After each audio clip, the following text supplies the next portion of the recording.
Operation সিঁদুরের সাফল্যে ভারতের প্রধানমন্ত্রী নরেন্দ্র মোদী এবং ভারতের বীর সৈনিকদের কৃতজ্ঞতা ও শ্রদ্ধা জানিয়ে পশ্চিম মেদিনীপুর জেলার ঘাটালে তিরঙ্গা যাত্রা করল ঘাটালের দেশপ্রেমী জাতীয়তাবাদী নাগরিকবৃন্দ। ঘাটালের রানীর বাজার থেকে শুরু হয়ে ঘাটালের ঘড়ি মোড়ে শেষ হয় আজকের এই তিরঙ্গা যাত্রা। বিজেপি বিধায়কদের পাশাপাশি তিরঙ্গা যাত্রায় অংশগ্রহণ করেন বিজেপির কর্মী সমর্থক সহ ঘাটালের কয়েকশো সাধারণ মানুষ।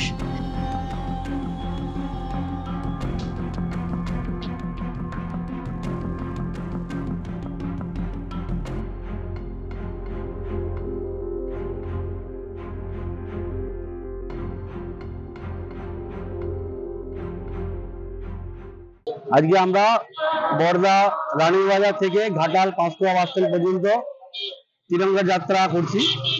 কারণ আপনারা জানেন পেহেলগাঁও গাঁয়ে যে 26 জন হিন্দুকে বেছে বেছে পাকিস্তানিরা খুন করেছিল, পাকিস্তানি জঙ্গিরা খুন করেছিল, তার বদলা নেবার জন্য গোটা ভারতবাসী মাননীয় প্রধানমন্ত্রী নরেন্দ্র মোদীজির কাছে আবেদন করেছিল।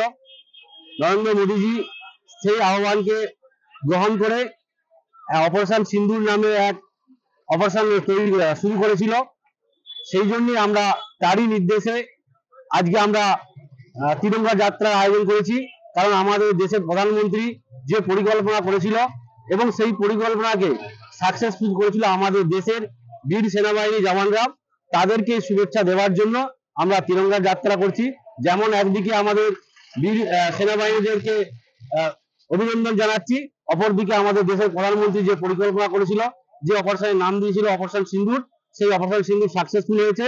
তাই আমরা অপরদিকে আমাদের দেশের প্রধানমন্ত্রীকেও ধন্যবাদ জানানোর জন্য আজকে এই তিরঙ্গা যাত্রা আয়োজন করেছি। ঘাটাল থেকে নিজস্ব প্রতিনিধির রিপোর্ট, এএনএম নিউজ। আরও খবরের আপডেট পেতে সাবস্ক্রাইব করুন আমাদের ইউটিউব চ্যানেলটি আর বেল আইকনে ক্লিক করুন নোটিফিকেশনস পেতে।